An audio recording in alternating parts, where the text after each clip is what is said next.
Se al momento la situazione rimane incerta sul fronte sanitario, è probabile che difficilmente ci sia stata in tempi recenti una congiuntura più favorevole alle imprese per investire nel veneziano. Ad esempio 14 milioni e mezzo di euro dal Ministero dello Sviluppo Economico per sostenere l'area di crisi industriale complessa del Comune di Venezia, bandi regionali per progetti di digitalizzazione, efficientamento energetico ed economia circolare, fondi anticrisi e bandi del Ministero della Transizione ecologica per incentivare nuove produzioni.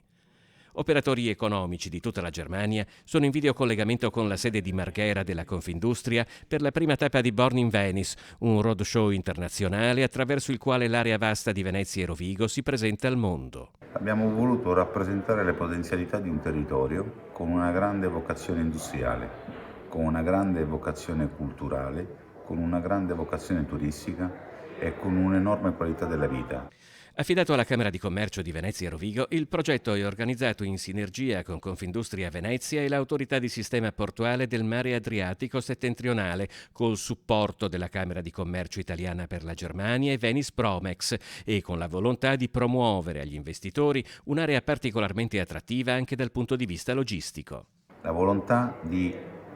rappresentare le migliori energie del territorio, facendo leva non soltanto sul nostro saper fare, ma anche sulle nostre interconnessioni, sulle nostre infrastrutture, che sono inevitabilmente, da un'analisi mercato che abbiamo fatto anche con altre aree così vaste, sono di primo ordine.